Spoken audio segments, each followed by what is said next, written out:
Oh, He's not in the ski lift wow, anymore. No. wow. Okay, so we're live. All right, thank you and welcome. This is the meeting of the Pioneer Valley Regional School District School Committee. Today is Thursday, April 25th, 2024 at 6:02. I'll call the meeting to order. And we're all present in person, is what I meant. So we don't need to do a roll call. This meeting is taking place in the library at Pioneer Valley Regional School District and online at https://bnctv.net. All right, I'm going to open it up for citizens' comments. And I don't see anyone in the room, and we don't have anyone online. So chair's report. I did send an email out to all to members, but I just wanted to also just reiterate what was in the email. Any official communications with staff in the district should go through me, and I will forward them to the superintendent. This just ensures that the right person receives the request and that the request is reasonable. And it's not fair for a school committee member to make a request to a staff directly. Most won't ever say no to you, even if it's not their job or they don't have time or they don't feel comfortable. So it's important to make sure the resources are used appropriately. So, all right, and superintendent's report. Can I ask a question? Yeah. Is this referring to the blanket email we got? Yes. I really wish that you would address the person, because I think if we look at blanket emails, we go, I was wondering, I'm like, because I was going through myself, my mind, I'm like, what did I do? Did I say, did I blanket send email. something wrong? I'm like, I didn't, so I just, It was me. it doesn't teach us I anything. reached out to Jordan Cummings with a, oh, okay. That just helps me know, like, that's not something, like, I know there's something you don't do, but it's just having it a real life example. But Yeah. so thank you, Karen. Well, for doing that. we don't need the example. We don't need the Need example, to but have- just have like, talk to that hey, person. this happened, don't Yeah. do that. Yeah. Well, and I think the individuals were did have direct communication as well, but just so that everyone knows and that other people don't make that same mistake. I know I've made it in the past where, I have a relationship with a principal and just innocently reached out to ask information, and it was like, oh, that should have gone through you. No, I know, yeah. but we have had this over the year, It's a reminder. of- Yeah. Helpful to just learn from. Yeah. Yeah. Yeah. All right. So, superintendent's report. I will keep it brief. We participated in the Vermont Learning Excursion. The last meeting, I was up in Stowe, Vermont. Lex was there. We will wait until we have completed our learning. There's a learning log. We're meeting in a week or two as a group. So I think I don't want to steal anyone's thunder. We'll have either our students and one or two of the teachers come, but it was very well run. Really exciting, and we are going to pursue another trip. The next one is Kentucky. Now that we'll have new leadership in place, it was great to meet staff from a wide variety of districts. Mohawk was there, Granby was there, but so were some of the big city places. So nice to see Boston represented. So Vermont was great. Nice. Thank you. Would there be any dialect coaching before how to visit Kentucky, and we can work on that so we can be understood. And There will be versa. horses. We have a translator. Sounds fun. Yeah, maybe I'll try to get on that one. Great. So moving on, our introduction of our new administrator, Ann Scanlon Amy. Please come. Hi, up. Annie, come on up. Go ahead and sit at the table and pull the mic close to you. School committee, I am delighted to introduce your new PVRS principal, Mrs. Ann Scanlon Amy. Yay. Hello. Scanlon Amy. Some of you were on the search committee. You were on the search committee. Was Jen? No, there was someone. No, it was else. just Raina. Yeah, There were some parents. there were some parents, No. and a couple of students. No. No one else at the table. Anyway. Nonetheless, they chose wisely. Hi, everyone. Okay.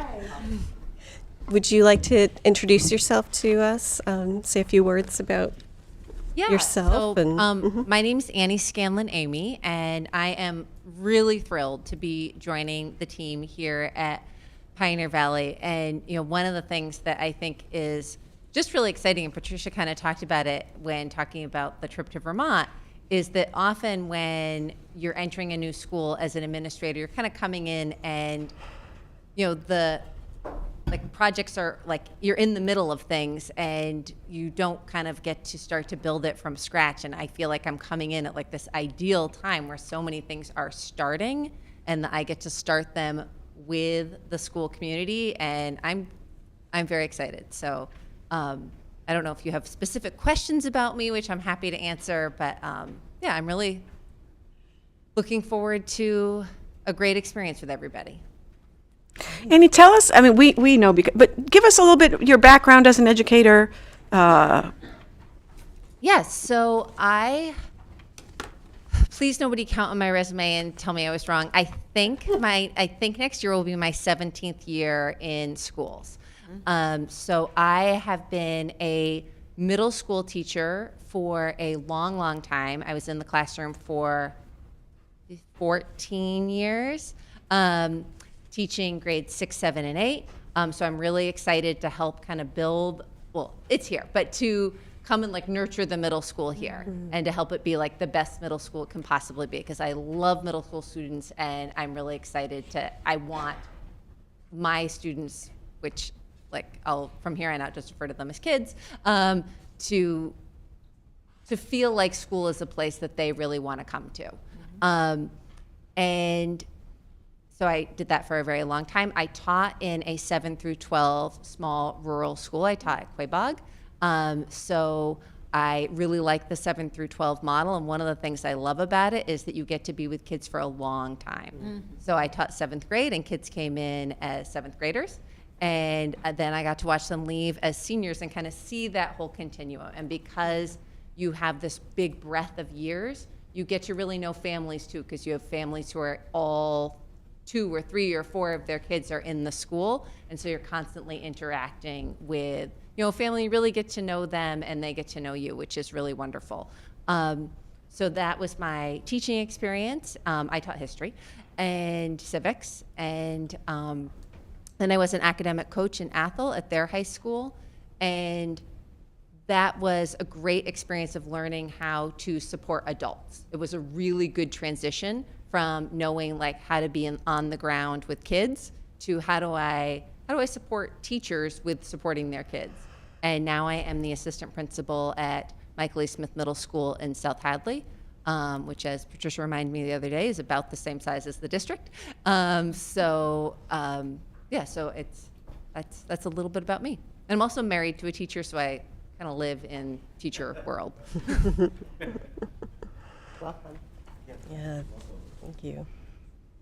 We are very excited to have you, and we're excited to start working with you. So, yeah. Is that it? Are there questions? Any other questions? I want to share, Annie is also from a rural community, I am. and so she knows what it is like to live in a small town.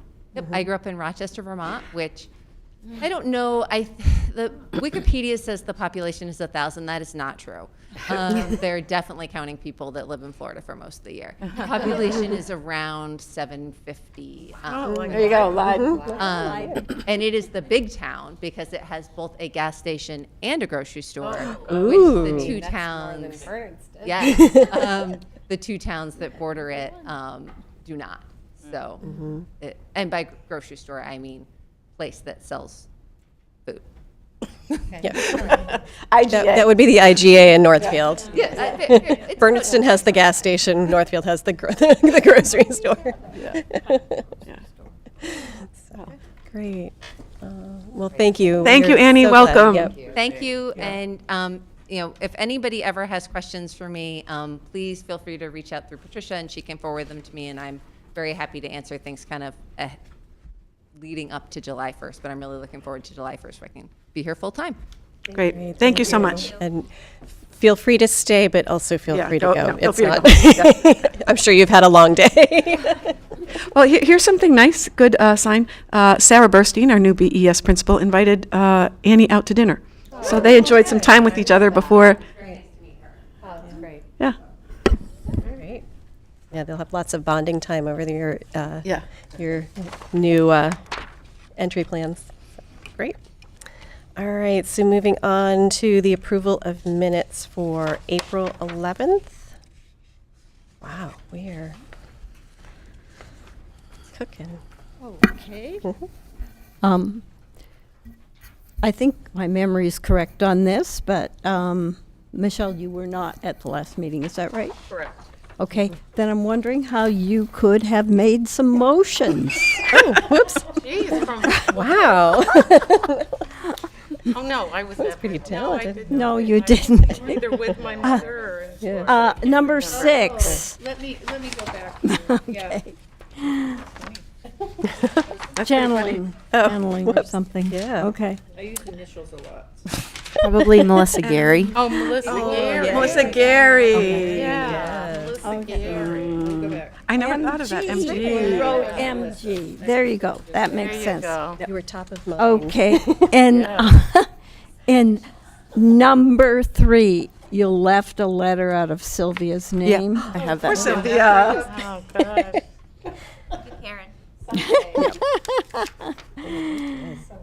And I hope I didn't do that throughout, because I did a search and replace on them. okay, and on the last page. Now, Steve, did you vote for your wife to be appointed? Probably not. It says unanimously. Yes. Okay. I would have been, So I was you, exuberantly abstaining for sure. Yeah. Okay. so we'll correct that. Yes, the one And it wasn't a abstention. no, it was abstention. An abstention. I just have a comment on the notes. Yes. I think you were online for that one. Yes. Yeah. It's probably neither here nor there, but I was referencing kindergarten screening, not preschool screening under my comment. No, that is important. I actually, I questioned that myself. I was looking at my notes to see. Yeah.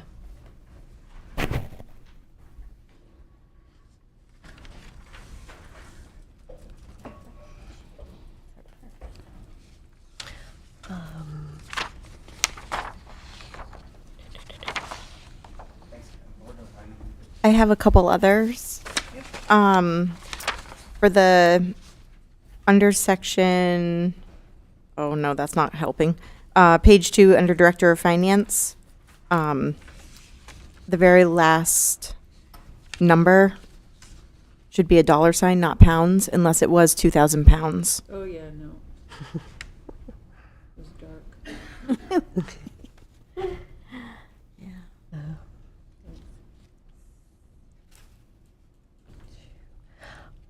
There's an extra period. And then there, yeah, there's an extra period too. Do we know who actually made the motion?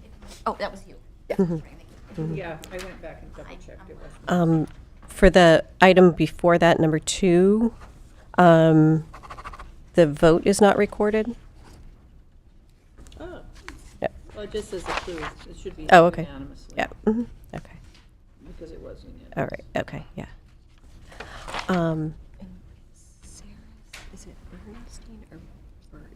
Oh, Burstein. Yes, thank you. Page 2, item 5, paragraph B, 4th line, Sarah Burstein, no N. No, yeah, okay. Well, then I Thank you for probably catching spelled it Wrong somewhere else too, but it is AH. Yes. Okay. And I noticed, I'm sorry, I noticed that Scanlon and Annie has an O here, but on our agenda, it's an A. It's an A. It is That an was A. my A-N-S, Yeah. Scanlan. Yep. Okay, Is it spelled A-N-N-I-E or E? In writing, it's been A-N-N-E. She says Annie. She goes by, Yeah. she goes by Annie, but Anne or Annie. Names. I did have that question because I saw it on the agenda differently too. Okay. Okay. Okay. Any other? So I move to approve the minutes as amended. I'll second. All in favor? Great, and that's unanimous? I Or you abstained? Yeah. All right. Okay. All right. So our next business item, gifts to the schools, donation of musical instruments to NES. Great. Up. Go ahead, Jordan. Go ahead, Jordan. We can hear you. We can hear you. Good. So Stephanie Barstow has done it again. She's brought in another donation about this time last year. She also did, so she's doing great work. We have a donation of musical instruments to Northfield Elementary School that both Stephanie and the principal, Chrissy Schreiber, have confirmed that they would like. So we would like to accept those instruments. So I would respectfully request that the school committee consider approving the motion. Any questions? Any questions? Nope. Okay. So I'll move to accept the donation of musical instruments for use at Northfield Elementary School. I'll second. Thank you. Any further discussion? No? All in favor? And that passes unanimously. All right. I have a request. We're waiting for Kate. She's not on yet. Would it be possible to do C before B? Sure. Okay. Yeah. All right. So we're still waiting for Kate to come on online. So we're going to skip over B for now and move on to C, our administrator salary agreements, the superintendent and director of finance and operations. So I know in the, yes. I would like to make a statement prior to this vote. I would like you as chair and the rest of my fellow members to know I have been consulting with the MASC for several weeks now. I have shared it with Raina, and what I've been advised is the only way to get what we are supposed to do by Mass General Law and DESE guidelines is to speak to the public. We are governed by many laws, and I just want to say that I take my fiduciary responsibilities very serious, and I take my elected position from all of the towns very seriously. And I would like to know what the process was that we followed for the increase in administrative salaries. You have a right to show me the data that you went by and anything else that you evaluated. I did not see any preparation in advance for this. I did reach out by email to the chair after talking to the executive director of MASC. I was told that one of the most important things as school committee members is we have to follow 603 CMR .3506 is the evaluation of the superintendent each year. I have asked for this on several occasions. It has been 2 years since we completed an evaluation of the superintendent. We should not be negotiating a contract of salary increase until this is completed. In addition to setting the compensation for the superintendent, we are also responsible for setting the compensation limits for the school business manager administrator of special education, school physician, registered nurse, legal counsel, school principals, and other administrators. We have not done this. We have allowed the superintendent to hire at his or her discretion. This means looking at data and setting ranges. I apologize to the town officials in advance for not getting a handle on this as chair of the budget subcommittee. We are supposed to also approve professional development plans for all principals, teachers, and other professional personnel employed in the district. I also reached out to Cami Lamika. The emails were between Raina, myself, and Cami. And Cami said that she would get us comparable comps to look at. She would get them from Franklin County, Hampden County, and I believe Hampshire County. I had been reading my emails, and I did not see anything from Cami. So I reached out to her by email on Tuesday evening. She therefore wrote a letter, which is in your packet. And I kicked myself for emailing Cami, because she does not know that we're not following a process. So what she is recommending these, and if I didn't reach out to her, this letter probably wouldn't be in your packet, because I asked for the comps. We are supposed to be data savvy, looking at data, not only for student achievement, but everything else. Let us know when you're done, please. Yes, let me continue, please, because I've been very frustrated. And we have responsibilities. Yes, we do. And I would like to know. One at a No, time. I'm, We well, need to let Michelle finish speaking. if you feel it's a lecture, then we have a problem on this school committee. We don't collaborate, we don't plan, we don't have processes. How can you say we, Michelle? You've been here my 2 years of being here. I know, and I've tried internally to take care of this. And, you know, She's I right. haven't- Michelle has a point. I Being one haven't of the been last- speaking publicly, and I had nowhere to go but for RMASC. Steve, did you take the 8-hour course on charting the course? Hold on. Before we go back and forth Well- between, no. I thought you had a prepared statement. I do. And so have that- a long statement. So that's what I'm just trying, Okay. I'm just trying to redirect instead of you two. Well, that's at the Yeah. end of my, So Okay. go ahead. I'm just trying to, all right. When a budget is prepared, the salary line item is just a placeholder. It does not mean that the salary will be there for the year. We do this all the time in transfers. We transfer salary line items throughout the year.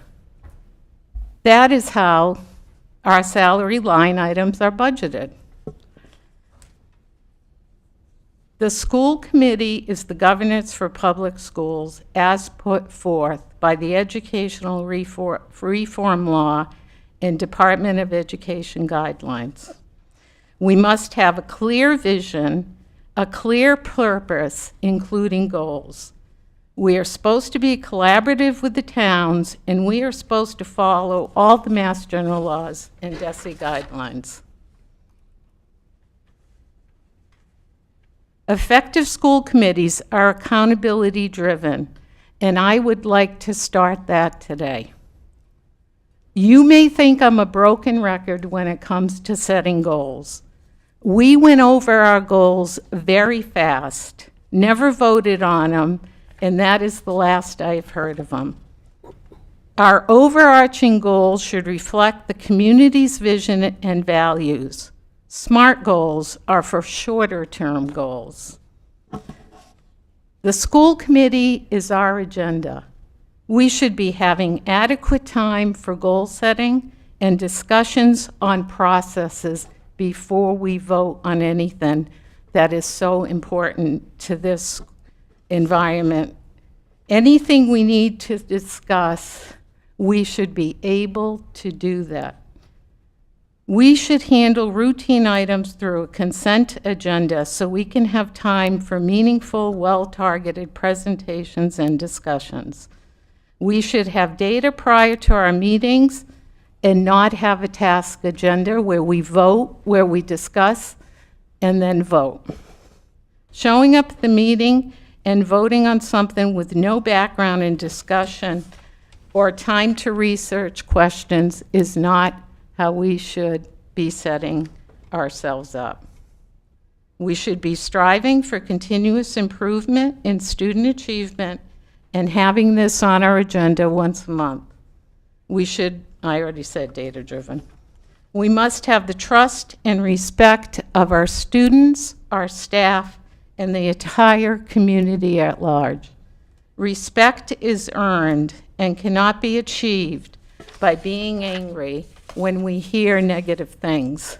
We must strive to overcome the negativity, or we are going to be stuck in a situation that will not be collaborative. We should be doing a self-evaluation of this committee so we can reflect on our collective work, our individual work, our subcommittee work, and how are we progressing towards our goals. Lastly, it is Mass General Law, Chapter 71, Section 30A, that all school committee members within 1 year of election or appointment complete the 8-hour charting the course put on by MASC. Once completed, the certificate of completion should be given to your town clerk in your respective town. I would like to know how many of us have done this.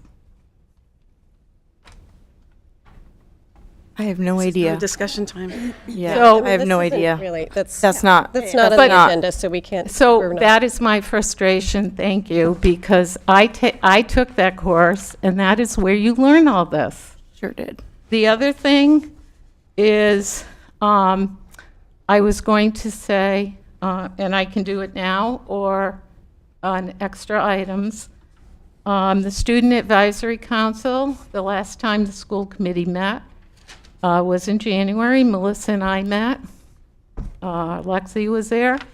And I found out from MASC, it is mandated that we meet with the Student Advisory Council every other month. Yeah, that's what we stated at that meeting. I thought Yeah. we did quarterly. No. So I would like to meet in May with the Student Advisory Council, the whole council, the whole committee. And they have to vote in June before the students leave in June for the next year. And then we can start meeting with them. So I don't know how many would be. And I would be on our happy. agenda. I'd be It's on our happy agenda to- planning calendar. That item is already on our Okay. agenda planning calendar. Okay, so I'm just, who do I call, Brian, again, to set this up? And any one of you are invited to that meeting. Contact me. Okay. Okay. So I was very disappointed that the letters was in our packet. But if you had a process and I wasn't here, I would like. We did. to have And a so process. I'd like to answer Okay. that because I consulted All with right. our attorney, and he advised that the proposals should come to me, and then we would discuss them as a committee in executive session, which happened at our last meeting. We had comparable, we had comps, we had, I had the superintendent's evaluations from the last 2 years available for people to review if they wanted. We did evaluate the superintendent in June of '22. February 15th of 23, May 18th of 23, and January 11th of 24. We've done, those were agenda items, and we discussed the superintendent's performance evaluation, and we also, superintendent remember provided doing us them. with. Yeah, well, it was part of an evaluation. It's part of an evaluation cycle. It is not a individual. There is a cycle and a process that we Yes. go through. Was So that the that's what packet? Raina is Was identifying. one of the packets that you presented to us, Patricia, was that one of the? That was With the an goals update on and the an progress update. towards And goals. progress towards the But where was evaluation. the big one where we Yeah. rate everything? The last 2 time we, years ago. 2 years ago, June years of ago. 22. Yeah, that's what I'm did that. saying, it was 2 But that's years. the cycle. That so And the there. school committee voted Yeah. to allow for and the next evaluation cycle to cross over into this year. So the school committee discussed that and approved it. But we haven't had that large packet where. Right, Because the school committee, we discussed that process, and because the superintendent, because of what was happening, the superintendent asked for a change in that cycle, and we approved it. And we've had opportunities on all of those dates to evaluate the superintendent's performance and give feedback.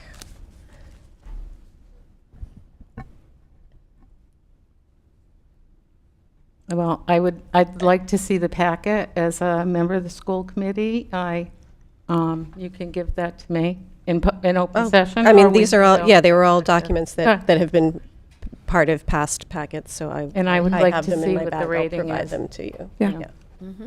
I would see how you rated it. Because I'm very concerned, these are compounded. And if we're going to be the highest, one of the highest.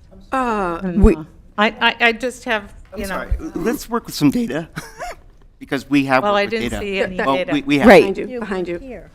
Right, I wasn't here.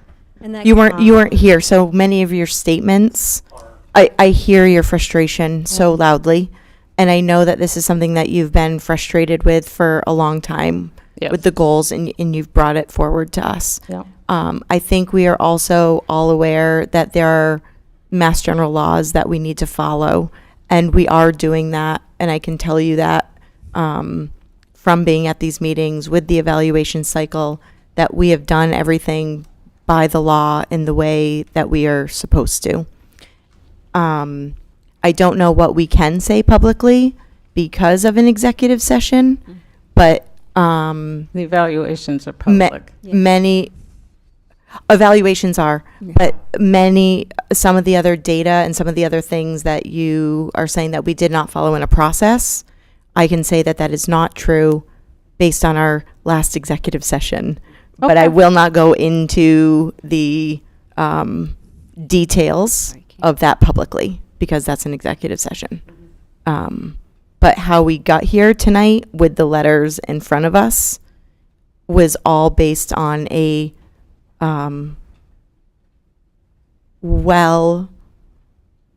a conversation that was diverse, that had data, lots of data from different sources provided from different individuals, that led us to where we are tonight. Confused So- why Cammie apologized. So listen, I'm also going to correct the record. I was the one who reached out to Cammie and CC'd you, asking for her opinion on our criticisms that we've had from about our administration being top heavy, and what her thoughts and opinions were, and how we would compare to other. We didn't have numbers from Cammie. We had numbers from other sources. Yes. Okay. Sources, plural. So, and Cammie's statements were consistent with the information that we had at our last discussion. Yeah. So. All right.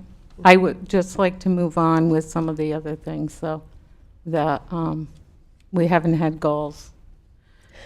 Yes, and our goals needed more discussion than what we had, time that we had at the time. And I have said previously, I dropped the ball after our retreat last summer, and for various reasons. And rather than backtracking, I felt the need to move forward and use those and put my time and energy into planning this summer's retreat so that we can start off this next year with a more solid plan instead of trying to use my limited time and resources and energy towards something that should have been done 8 months ago, 10 months ago, but didn't. So, you know, Can I say yes. something after? So I know that our agendas are usually pretty tight, but I'm just wondering because I do like what Michelle said about when I said I agree that there hasn't been any time for discussion, sort of just discussing things that come up at all. So I would like to have that going forward in our meetings, just to be able to have some just a few minutes to just throw something. Hey, can we throw this on the agenda next time? That sort of thing. Yeah, we do. Yeah, the other business is often a good, Oh, a good is place that for that. usually is that kind of what that is? Other business, so at the end of all of our agendas, so we have other business not anticipated by the chair at the time of posting. So that's okay. oftentimes, and that's where people, have brought up all sorts of different things, where goals have been brought up. Like I would like to see goals, or I would like to see MCAS data, or I would like to see, that's where we have our chatter time. So so if there's anything that I didn't realize that either. so if anything that pops into my mind, I'm like, oh, I should bring that up to school committee. Yeah. That's where it is. Perfect. Okay. That's where it is. There are limitations on that. Yeah, so that's No vote. that's a place where you could suggest a future agenda item, but we aren't able to have a full discussion unless it's a pressing matter that came up within the So, if 48-hour I may. time. So we have, I would encourage school committee to be careful about not violating open meeting law. Right. In that item. Right, so, So in an instance, could I say, I want to talk about apples next time, could we add that to the agenda? And then that would be it. And Or, then, like an explanation of why I wanted to add apples to the agenda. Would that be violation? no, that wouldn't be violation just because as you're long as we don't just- requesting an yeah. agenda item, Right. and then it would be up to the chair to decide whether that item goes on the agenda or not. Yeah. Right? Oh. And And so if it was that- something that I needed to clarify, I could Oh, right, take okay. it offline. but yes, that's exactly like So could we have future agenda items and then other? Because other, I thought we could just bring up anything. Like if we had future agenda items, Other business is specific other to business, not, and you know, the other business is also intended to be, something urgent that came up after the posting yes. that we couldn't anticipate that needs to be discussed. Mm-hmm. But if it's not an urgent thing, it could be a suggestion for future agenda items. Those can also, be sent to, those requests can be sent to me outside of the meetings as well. Yeah. So, if you, at 10 So o'clock I at will night or apologize for part of my thing, but it wasn't, processes take more than one meeting. And that's all my point was. It was not prepared that we were going to evaluate the superintendent and we were going to get comps to look at and things in advance. So for the future, I would like a little more process and preparation, I guess, is what I'm saying for this. Steve? Yeah. Thanks very much. Yes, I would just like, this is Steve Martin from Northfield. I'd like to say on the record that I thought the process for both of these decisions was very deep, very wide, very well thought out, was longitudinal, was took note of all the successes that the district has had the past 2 years, and I can't imagine better data than that. So I'm very grateful for how we went about things, and I don't understand. I think we went about things exactly the deep and thoughtful way that our constituents would want in every town. I would also like to say that I have appreciated the way that meetings have been conducted, and having attended meetings in the past, over the past 15 years, there have been times when a free-form discussion has served all towns and students and staff poorly. And I would be cautious about how we choose to engage in discussion. The discussion should have an aim. It should have be a profound interest to the district, and we should have ways of thinking about what we're discussing. And I would be very cautious about our meetings departing from the time that I've been on the past 2 years that has been very thoughtful and allowed for a conversation, but has not been lost its way during the meetings. So I thank you for letting me say that.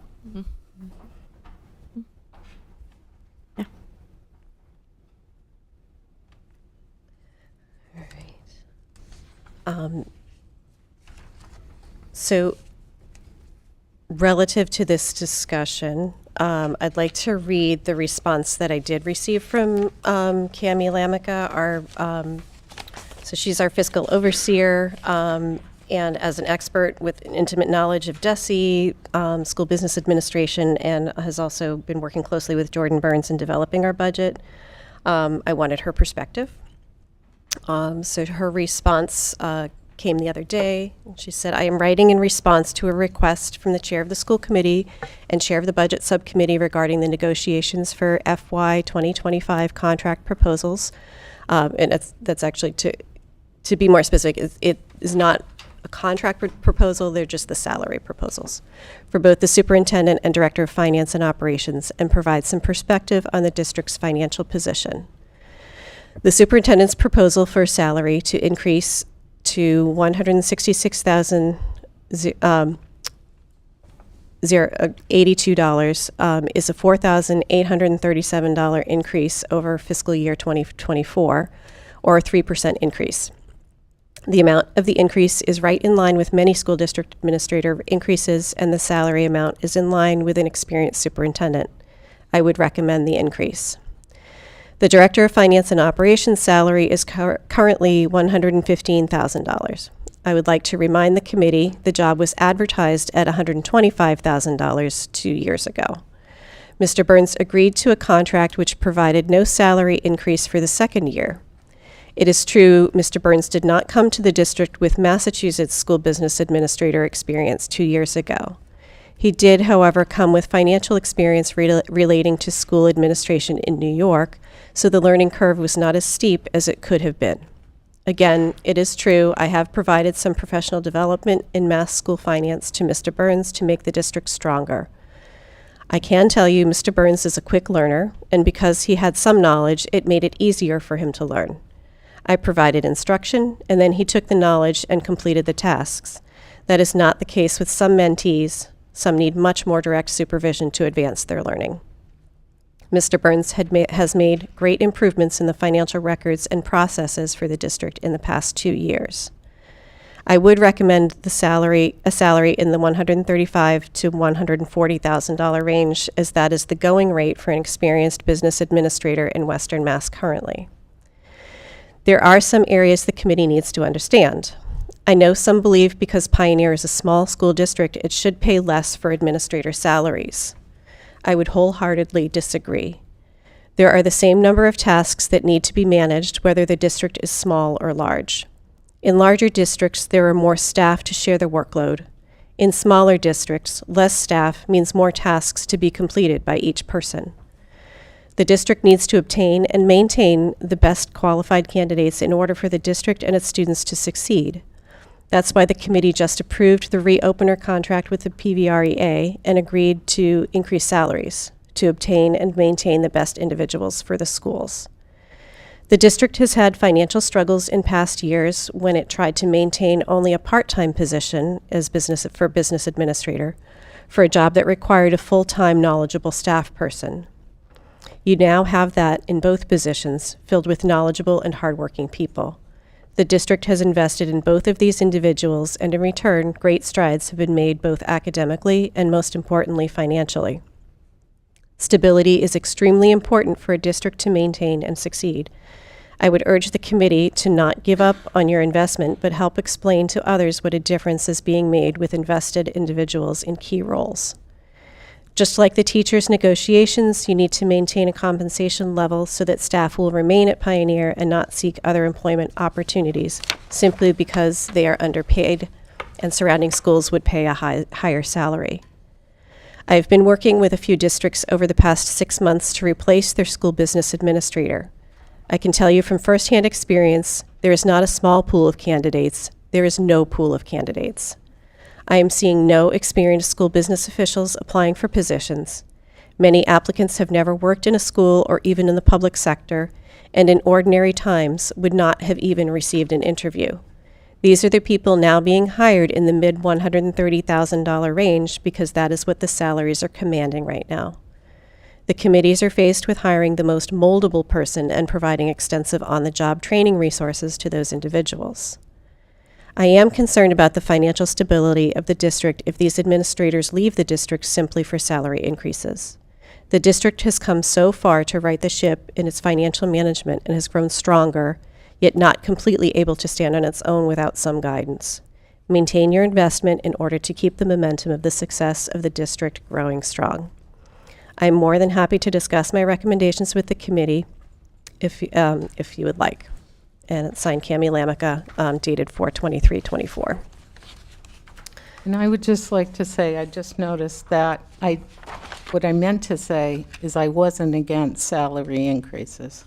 I was against the process, the data, and how we come to these conclusions and processes ahead of time.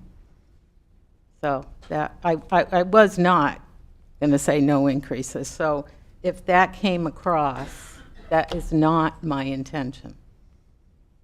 I believe and I would like us to also look at, that's what I said, ranges for the future, because we have been criticized for administrative salaries, and we should be knowing what the ranges are. Great. All right. Any further discussion? So we do need to vote on the items. The draft letters are in your packet. We're voting for the superintendent's salary for the FY24 year and also for the FY25 fiscal year. And then for the director of finance will be just the FY25 salary.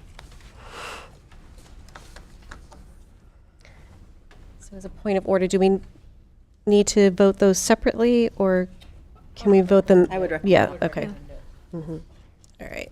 All three individually, or the two and then your? I think each one individually, yeah, each letter individually. Mm-hmm. Mm-hmm. So I think the motion would include the position and the salary and the fiscal year, which fiscal year it's for.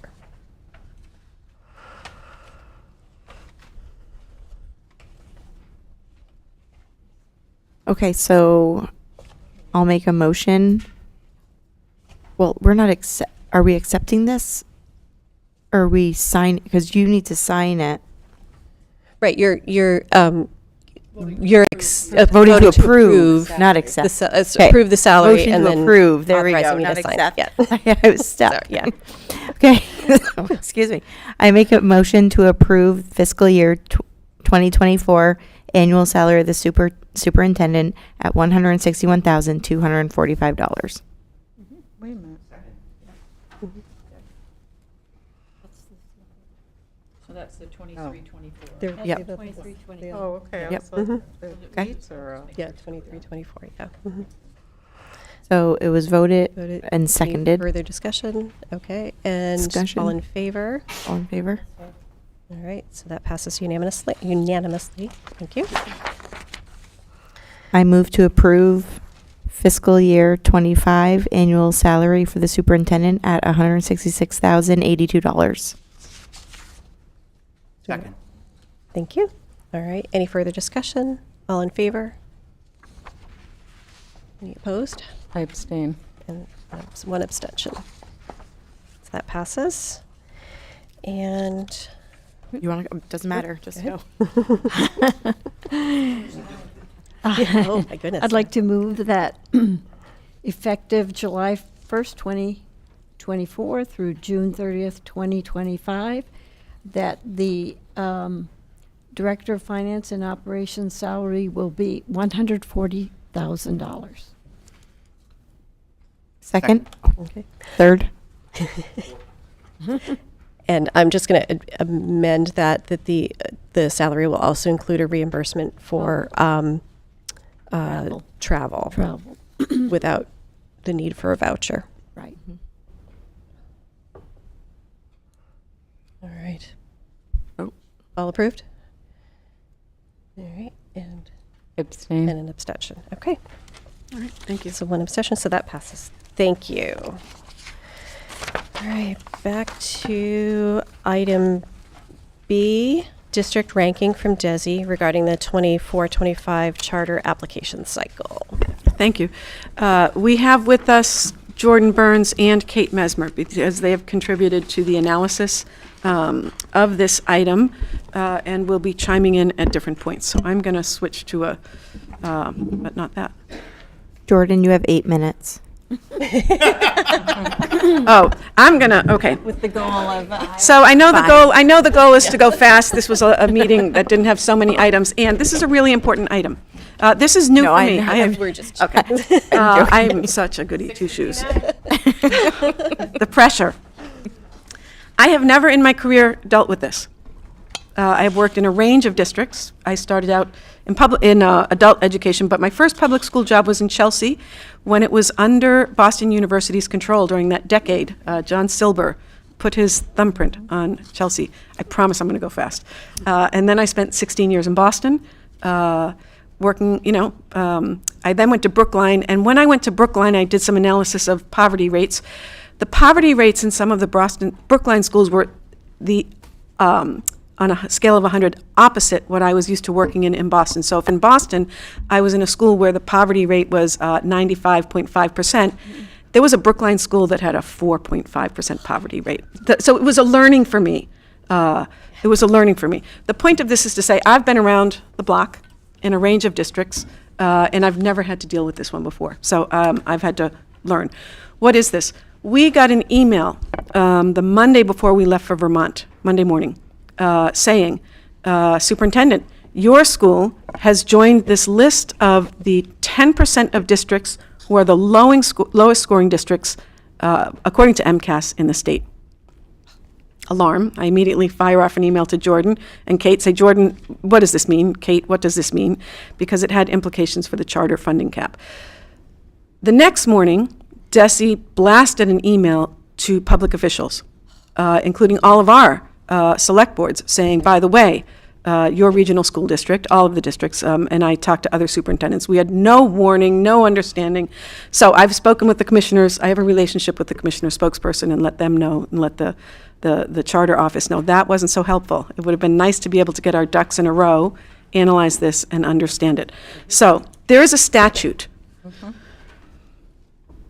There are many statutes. Yeah, there's many. I read them. I've never had to deal with this particular statute. Did read it. I think it's antiquated. It's about charter school funding. And it says that the state, the department must every year calculate the 10% of districts that are lowest performing on the state standardized assessment system, MCAS. Then those 10% of the districts will be punished. And the way they will be punished is the cap on the amount of their net school spending that may go towards charter tuitions, because students will flee the district because they are performing poorly, will be increased from 9% to 18%. This gets arcane. This gets arcane. Jordan's going to chime in a minute, and we've got a slide that tells you we are not at any great risk for any financial problem related to this situation, because our charter cap spending is about 3.6%. The current limit is 9%. I'm going to dig into the slides. Okay. This statute and the way DESE translates it into regulations, they take 2 years worth of MCAS data. Okay. In this case, it's 2022-23. They pressed pause on calculating new rankings for a few years because of COVID. Okay. I've looked at about 6 or 7 years worth of these rankings since we got this letter. Our district has typically been within the 42nd to 45th percentile across the state for this ranking. Okay. The statute says if you're on the list, your cap can go up to 18%, meaning more money could go to the charters. All right. In addition, our charter enrollment has been decreasing over time, so the risk is pretty low. So that's our enrollment data for charters. The scale is a little off because we didn't start it until 21, but from FY21 to FY25, we had 23 kids that we were paying for, 27, 26, 25. The pre-enrollment data from DESE suggests that there would be 22 students who live in our towns who'd be going to charter schools next year. Okay. MCAS results. Anybody on the planet can go to DESE's website, click on the links, and look at the MCAS results. All right. And we send out MCAS result letters. We get them from DESE. We coordinate every school, send it on the same day. Okay. We did not do well enough on MCAS this year. Okay? It's a really mixed bag, as you will see, however. It's different at different grade levels. This is just one shot. This is one look. In grade 4 ELA, this is us, this is the state. Frequently what people look at is meeting and exceeding expectations, that box down the bottom, because that means essentially the kid passed the test. Right? They met expectations or they exceeded expectations, right? So for us over here, this is just grade 4 ELA, just last year. Only 2% of our kids exceeded expectations on the test. Should be higher. 31% of the kids met expectations, way too high. 53% of the kids didn't, and 14% were not, this group, the orange, partially met, okay. When you look at the state, okay, the 31, the 34, that's vaguely similar. 53, 43, too high. We have fewer kids who didn't meet the expectations at all, but it should be better, okay? Grade 8, oops. And again, each of the grades has ELA, math, and science. Meeting and exceeding expectations, not good. PVRSD, 16% of the kids. Grade 8 math did not go well last year. Not good. Oops. Oh, I'm missing grade 10. Oh, there we go. Okay. Grade 10, meeting and exceeding expectations. 47% of the kids in the state overall, on average, met or exceeded expectations. More of our kids did, 52%. And what you're going to see is that last year at grade 10, we are one of the only schools in the area where for all 3 tests, our kids beat the state average. What I'd like you to see also, however, see this 3, this is a 3 over here, the blue. Oh, you can't see it. You can't see my cursor. I keep moving my cursor thinking you're seeing. Okay, over on the far left, that little blue, that's a 3. That means that 3% of the kids in grade 10 in our school exceeded, like they really did super well. Whereas at the state level, 11% of the kids did. However, 48% of our kids met expectations. That's good. Okay. No, not that. This. All right. You don't have to see all the little stuff at bottom. I was going to try and make this better. See all the reds going down? Those are individual tests, ELA, science, or math, for grade 10 for local schools. If it's red and it's going down, it means it's below the state average. The blue's going up. Guess who we are? We're the 3 blues on the far right. The blues in the middle are Frontier. The only other blue is Mohawk and math. Otherwise, Mohawk, ELA and science, Greenfield, all 3 tests, Gilmontague, all 3 tests, Mahar, all 3 tests, Franklin Tech, all 3 tests. They were below the state average in terms of, and I don't like doing this, but I'm doing it, right? The percentage of their kids meeting or exceeding expectations was lower than the state average. Pioneer was one of the only local schools that had kids exceeding the state average. Okay, stuff gets, okay, this. I put this in the memo. Why I say this, the statute is antiquated is because it relies only on MCAS. What you are more familiar with and families are more familiar with is a changing panoply of designations of accountability and movement towards targets, et cetera, et cetera. It used to be levels. Right now, there's a distinction called progress towards meeting improvement targets, and it's in a percentage. I'm showing you districts. From the left, I am showing you Frontier, Gill, Montague, Mahar, Greenfield, Franklin Tech, Mohawk, and Pioneer. Our percentage by which we are meeting our improvement target is the highest of any local district. These are districts, these are not schools.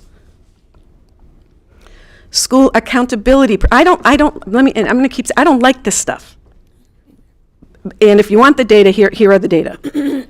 School accountability percentiles, I looked at the middle and high schools. You've got Great Falls Middle School, Greenfield, Turners, Franklin, Mahar, Pioneer, Frontier, we're the green, we're the second highest. This is for 2023.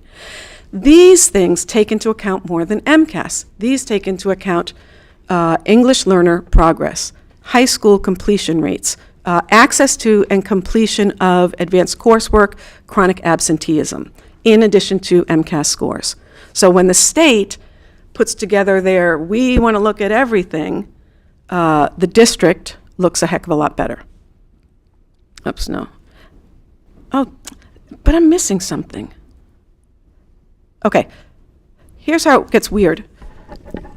Anybody see this? I did, yep. I told Raina sent it to me because the Frontier principal sent it out. I got it, I didn't even click to open, because what's the phrase where I cut my teeth as an educator in the Boston area? I worked in schools where I was an incredibly effective teacher, and the scores weren't good. It's not like when I went to Brookline, I all of a sudden became a better educator or administrator, right? We know that. I disregard most of the time these types of rankings, and we're on the 10% list this year, and according to U.S. News and World Report, Pioneer is the 4th best school out of 60 in the Springfield metropolitan area. Yeah. This is what we got. This is what we're working with. Okay. All right. This is Patricia. I'm going to talk just a little bit more because I've never done this with you. I've never talked you through my concerns about standardized testing. I've been doing this a long time. I have never forgotten this graph. This is from 2017. The state was justifying the incredibly expensive and disruptive transition to next generation MCAS 2.0. Okay. I've never forgotten it, and I could not get them at the time to give me straight up answers about this. What does this graph with all the colors show? All right.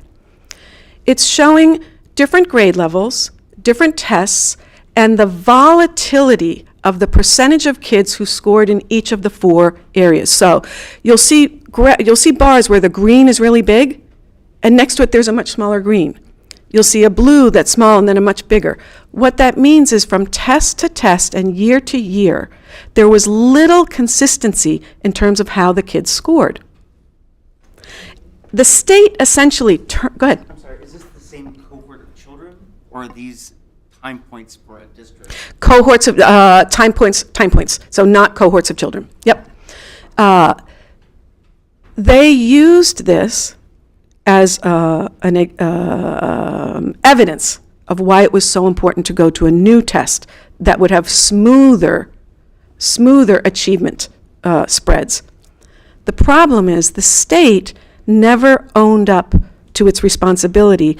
The state was shutting down schools, handing schools over to charter operators, disrupting neighborhoods by closing down low-performing schools, forcing districts into receivership, based in large part on the results of a flawed test. This is their saying. Our test is flawed. We need a new next generation 2.0. Yay! And we did park in between.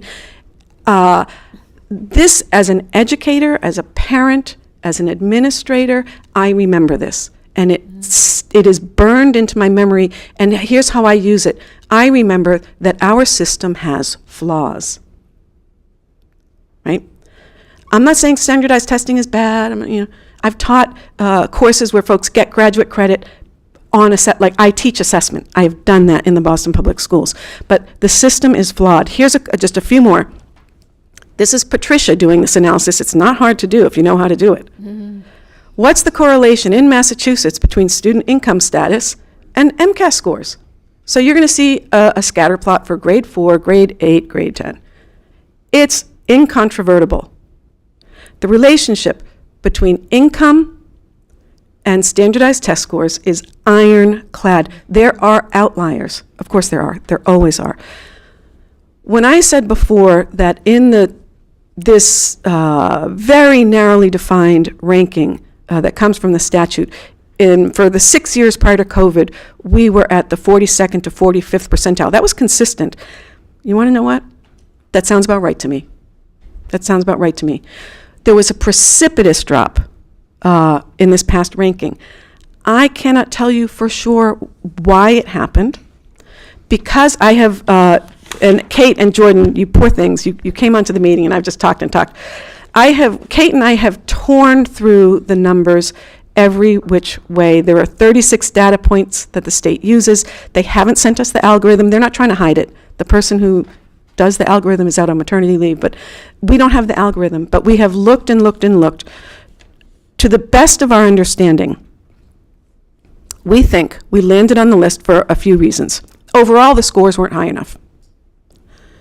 2022 scores were lower than 2023 scores, so that's kind of good, right? Because 23 was better, let's hope 24 is better.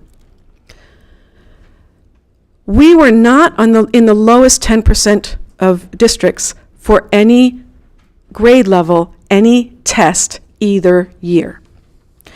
Where we tanked in particular was the very small percentage of our students who scored at exceeding expectations, and the too large percentage of kids who scored in the lowest category, which is not meeting expectations. Because when you look at the averages, we do much better. Right? Our grade 10 scores were stronger overall than our younger grade scores, and the state takes grade 3 through 8 as an aggregate, so we don't have the possibility to look. It is impossible, even when they send us the algorithm, to disaggregate and say, oh shoot, it was grade 5 at NES. Oh shoot, it was grade 3 at BES, because the state aggregates grade 3 through 8 across the district for this ranking. I'm getting a little.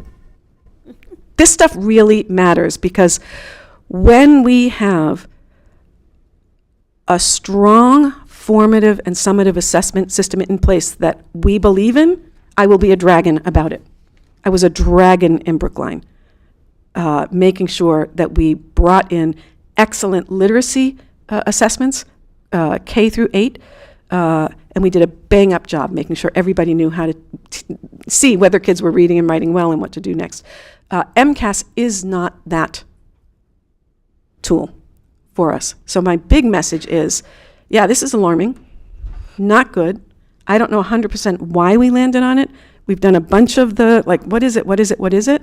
And Kate and I reviewed, I think the major actions we have planned, and you got this in your memo, for teaching and learning, we don't change the course because of landing on this 10% list. And Kate, I'm gonna actually stop talking so that you talk about these actions. I just had to ask a question. Did you mean income, per capita income? Is that what you said, or what the school spent? No, the percentage of students who qualify as low income. Yeah, and we don't have a lot of that here. The point was Oh. that there is a direct, incontrovertible, ironclad relationship overall in large scale between the percentage of students in a school who come from homes where there is a low income and test scores. That is Oh, okay. that is what I'm saying. Sounds like we're not low income. Okay. Jordan and Kate, I'm sorry because I just talked so much. But Kate, will you talk about teaching and learning and what we're going to do? Can't hear you. Is that me? I'm not sure. Let me see if I can. The list that you have there, major points on the slide that talks about the major teaching and learning actions that will take are going forward or are already in process. Because math is an area that needs some support. We are already well underway in choosing a new elementary math curriculum, and we will begin the process of choosing a new secondary math curriculum in a few weeks. The professional development that needs to go into the overall teaching of math, so math thinking, math pedagogy, is a place we can start for all grade levels, pre-K through 12. And that will start as we finalize the professional development calendar for next year. There is a new reading curriculum in place, as you know, for K to 6. But we are still looking at strengthening early literacy interventions and making that to be more aligned among, or at least between the two elementary schools and among all three schools, so that there's a positive effect as students go forth. There are a number of interventions in place right now.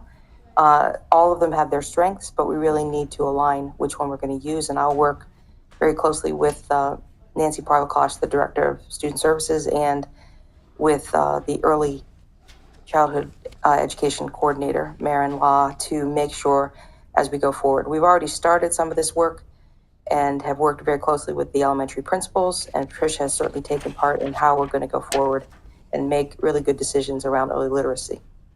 And then last but not least, the social studies curriculum. And although it's not an MCAS exam, the social studies curriculum is really critical to support literacy. And I wrote a grant that we received that will support the teaching of social studies, in particular the investigating history curriculum, which was put together by Boston University and a bunch of other really smart people who got together to put this really interesting curriculum together. Our 6th grade teachers have been using it this year because we had a number of new grade 6 teachers, and I really wanted to give them some materials to work with, and had some amazingly positive results using this curriculum in the former district I was in. So it was easy to give them that, and then they themselves are very excited because the grant that we received also includes professional development that starts in June. And I met with those teachers yesterday, and we'll be headed down to Norwood in June. It's a 2-day really deep dive into what happens with this particular curriculum. It will also incorporate the 7th grade teacher, and then there's a separate section of the grant, which is actually a pilot program for grades 3 and 4. So anything that I can do, we can do to support literacy in the district will not only help ELA scores, it will also help math scores, it will help science scores. So there's a lot of really positive things that we are in the process of doing and will continue to do. And so I'm hopeful that the results will get stronger as we go forward, and that, these kind of ends where they've weighted where you've done poorly in particular places, that will simply dissipate as our students become better readers and better test takers. And again, that's not necessarily my goal. I'd much rather have them be better readers and better thinkers. But this is something that we are, in fact, being tasked with, right? We must give these tests to students. And I would like to make that as, well, I don't know about easy, but make students as successful as we possibly can going forward. And I don't think that the 2023 results are really indicative of all of the changes that are taking place as we go forward. Go ahead. Thank you very much. Thank you very much for that. You're welcome. Overview. So I was fortunate enough to live in Boston when David Ortiz played for the Red Sox, and Big Papi. And there were games when he would go 0 for 5. And if you took that game for David Ortiz and you said, he's not a very good hitter, you'd really be missing the big picture for the best clutch hitter in the history of the Red Sox. And I'm disappointed in the state for not recognizing, talk about mathematics, probability and statistics, where you have to have a law of large numbers. You cannot work with single points of view on a district because you have regression to the mean, because there are things you can't account for. In my line of work, we have to make blood pressures look a certain level. So if people break a leg on December 1st, are in pain, they have to come back in December 31st to get a better looking blood pressure. I mean, you could just, so I just would support the district in its vantage point that whatever we target should be a worthwhile target because it's good for the student and their learning and their literacy and in all forms of academics. So thank you for the work you're doing, and I'm grateful that MCAS, as we've talked with many teachers along the way, MCAS can point teaching in a very distorted way also that we should be cautious about. And I would be grateful to know also the perspective of the teachers in these who are, in general, as to how we can best help our students. I trust them much more than anything coming back from Desi in this case. Thank you. I mean, just my 2 cents. I thank you so much, Kate. That's amazing. It's actually so optimistic. Like there's so much to look forward to because the district is already looking better. So it's really exciting. And I personally, as a parent and as a school committee member and as a general citizen, I cannot believe we're still in standardized testing. It seems so archaic. So personally, I just think it's just not a good system to measure. But it is something we have to kind of roll with. So I think we're doing the best we can with what we need to do. Yep. Yep.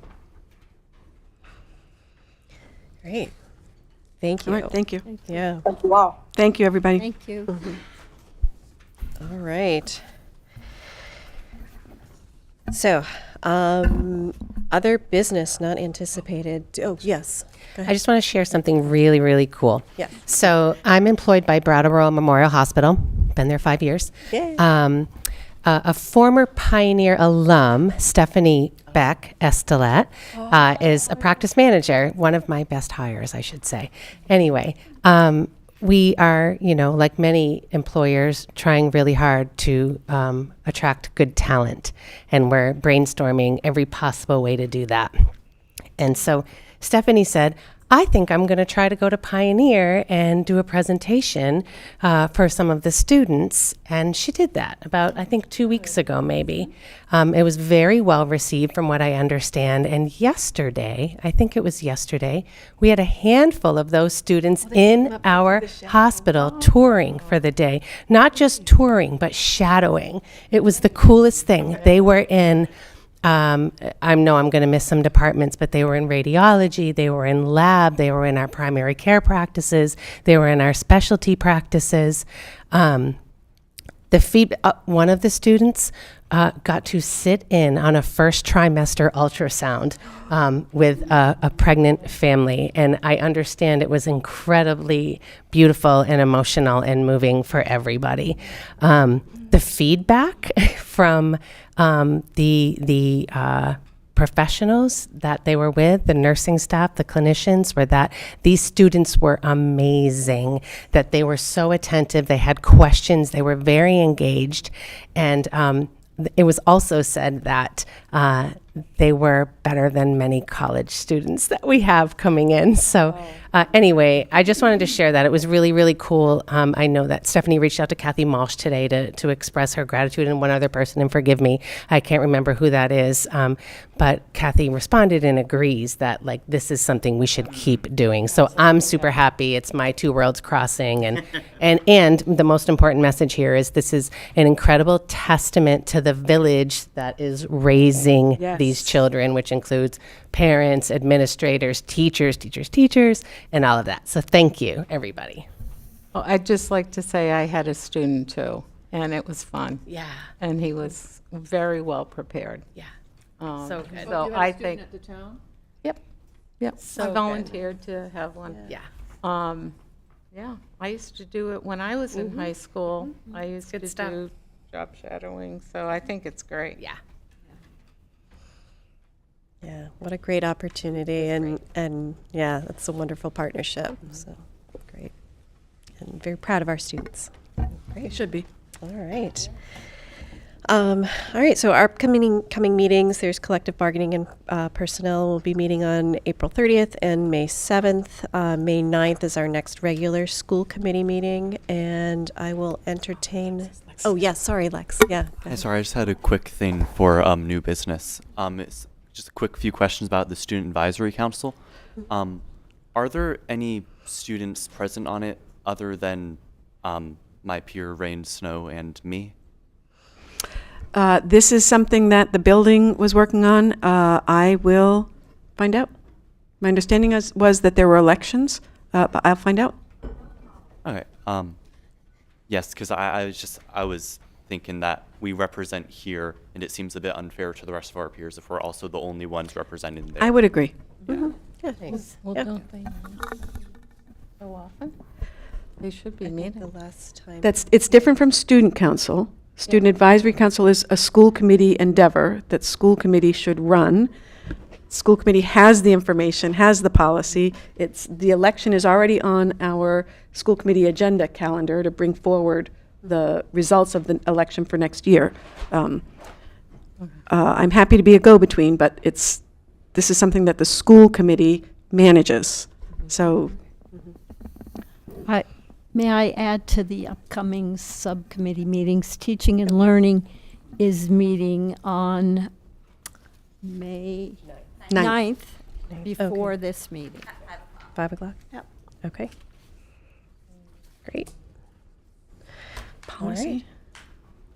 Yeah, I mean, it hasn't been posted yet, so I didn't add it, but policy will be meeting on May 6th. It will be a 1 p.m. meeting. It will be actually during the day.